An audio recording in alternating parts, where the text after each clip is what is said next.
Salut les copains! Tu rêves de cueillir des belles fraises juteuses et sucrées, soit dans ton jardin ou sur ton balcon. T'es-tu déjà posé la question de savoir pourquoi certaines fraises étaient délicieuses et d'autres complètement fades? Ou encore comment faire pour ne pas que les pucerons viennent s'inviter à la fête? Eh bien, on va voir ensemble comment cultiver des fraises d'exception sans tracas et sans pucerons. Mais avant ça, n'oublie pas de t'abonner à la chaîne, rien ne se perd ou presque.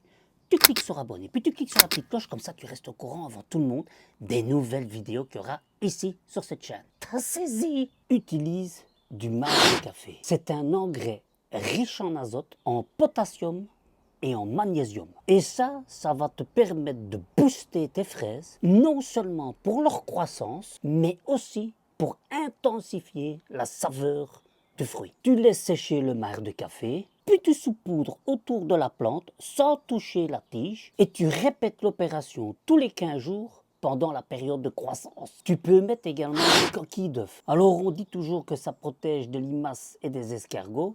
Moi je crois pas vraiment. Mais par contre ça va enrichir ton sol en calcium. Et ça, ce n'est pas négligeable. Tu laves, tu sèches, tu écrases grossièrement les coquilles d'œufs et puis tu disposes autour de la plante. Parce que si c'est à 1 kilomètre d'elle, bah oui, le sol va être enrichi, mais ça va pas être bénéfique pour tes fraises. Alors pour cette astuce-ci, il y a deux écoles.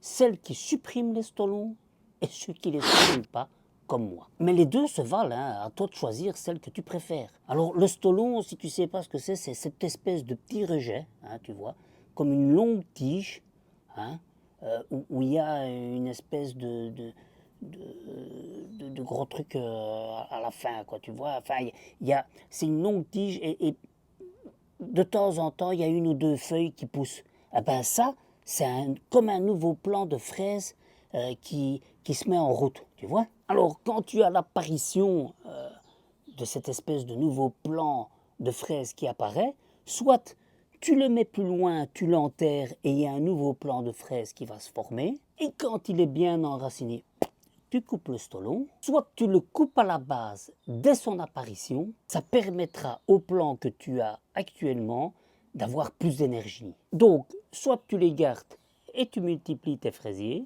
soit tu le coupes et tu donnes un peu plus d'énergie au fraisier de base. Tu peux l'arroser avec du sel d'Epsom. Alors le magnésium contenu dans le sel d'Epsom est essentiel à la photosynthèse. Et donc pour l'utiliser, tu dilues une cuillère de sel d'Epsom dans 4 litres d'eau. Et tu arroses tes fraisiers une fois par mois. Idéalement le matin. Pense à pailler ton sol. Alors les coquilles d'œufs ne vont pas être suffisantes pour pailler ton sol. Il faudra pailler avec autre chose, avec quelque chose en complément. Comme par exemple de la paille ou des copeaux de bois non traités ou encore du paillis spécial fraisier. Il ne faut pas oublier de laisser respirer la plante à sa base. Alors tu vas demander, Dave, pourquoi pailler mon fraisier? Pour plusieurs choses. Déjà pour garder l'humidité, surtout pendant les périodes de temps sec. Ça empêche également les mauvaises herbes de pousser et ça protège tes fraises du contact de la terre. Choisis un endroit où il y a un bon ensoleillement. Oui, parce que comme la plupart des fruits et légumes, surtout ceux d'été, enfin printemps-été, ils ont besoin de soleil. Et il faut compter 6 à 8 heures de soleil, direct, pour que se développe leur douceur naturelle, leur onctuosité. Alors choisis un emplacement bien exposé, ou alors tu peux encore déplacer les pots pour qu'ils suivent le soleil.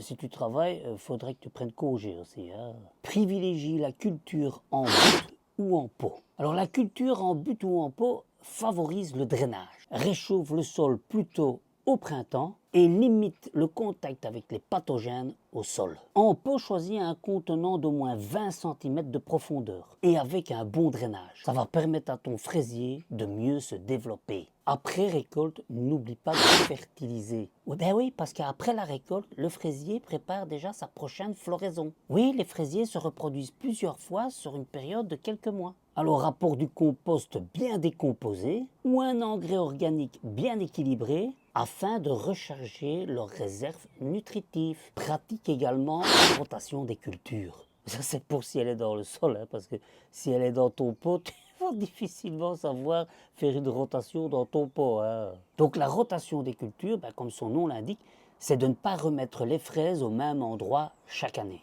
Maintenant, pour les fraises, tu peux le faire tous les 3 ou 4 ans. Et comme ça, tu permettras à ne pas favoriser les maladies ou les parasites. Bon, pour le pot, ce que tu peux faire, c'est renouveler le terreau, hein. Une fois que ton fraisier a donné ce qu'il fallait, hop, tu vides le pot de la terre et tu renouvelles, hein. Et ce, à chaque saison, hein. N'oublie pas de protéger tes fraises, surtout si elles sont dans un sol où elles sont en pleine liberté, enfin, je vais m'exprimer ainsi. Pour les prédateurs, les oiseaux, tout ça, ils aiment bien venir picorer comme ça. Les fraises. En plus, le rouge, ça attire. Maintenant, si tes fraises sont sur ton balcon un peu retirées, les oiseaux vont pas forcément venir s'aventurer sur ton balcon. Mais pour les autres, mets des filets. Comme ça, les oiseaux pourront pas picorer. Arrose de préférence le matin. Alors, l'arrosage du matin va permettre aux feuilles de sécher plus vite pendant la journée. Qu'au contraire, si tu fais ça en soirée, la nuit, il n'y a pas vraiment de soleil, donc difficile de sécher pendant la nuit.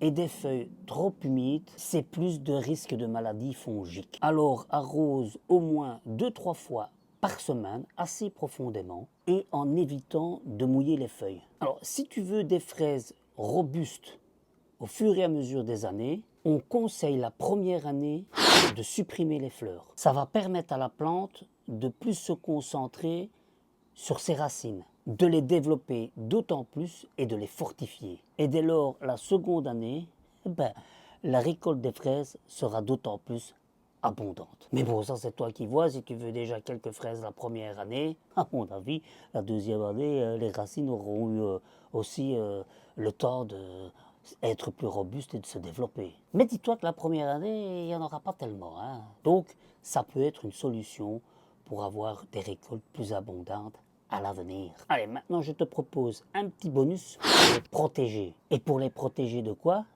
Son ennemi juré, les pucerons. Alors pour ça, j'ai 2 méthodes à te proposer. Tu as d'abord le purin d'ortie, ton allié piquant. Il va repousser les pucerons et renforcer le plant. Pour ce faire, tu fais macérer 1 kg d'ortie dans 10 litres d'eau pendant 7 à 10 jours. Tu filtres, tu dilues à 10% et tous les 10 jours, tu les pulvérises. Tes fraises, hein, pas tes orties. Tes orties, tu les as utilisées pour faire ton purin. Ou alors, tu as la deuxième méthode, et c'est celle que je vais utiliser actuellement, parce que j'ai remarqué qu'il y avait des petits pucerons sur mes fraisiers. Je te dirai si ça fonctionne bien. C'est de l'infusion d'ail avec un soupçon de savon noir. Alors, pourquoi c'est censé fonctionner? Déjà, l'odeur de l'ail, les pucerons, ils n'aiment pas. Oh. Ainsi que ses composés soufrés, ils ne supportent pas. Alors, pour ce faire, tu prends 4-5 gousses d'ail que tu écrases et que tu fais bouillir dans 1 litre d'eau. Tu laisses refroidir, tu filtres, tu rajoutes quelques gouttes de savon noir et tu pulvérises sur les 2 faces des feuilles. Alors, si tu as envie de savoir comment le fabriquer en détail, dis-le moi en commentaire, je ferai peut-être un short là-dessus. Hein? Mais il faut que tu me le dises en commentaire. Voilà, tu as maintenant tout ce qu'il faut pour devenir un maître fraisier qui aura des fruits onctueux, savoureux, cultivés avec amour et en respectant la nature. Et comme mon grand-père disait, vaut mieux une fraise bien soignée que 1 kilo qui goûte le pâté. Alors voilà, j'espère que tous ces petits conseils pourront t'aider et que tu pourras devenir un maître fraisier. Si tu as des trucs et astuces, n'hésite pas à les partager. Si moi de mon côté j'en trouve, je les partagerai avec toi sur Telegram. Ça reste le réseau social où je suis le plus présent. D'ailleurs, je partage tous les jours des petites astuces ménagères, parce que le ménage aussi, ça doit se faire. Je te dis à très bientôt pour de nouvelles aventures. Moi, je t'attends de l'autre côté sur Telegram. D'ici là, porte-toi bien. Salut les copains!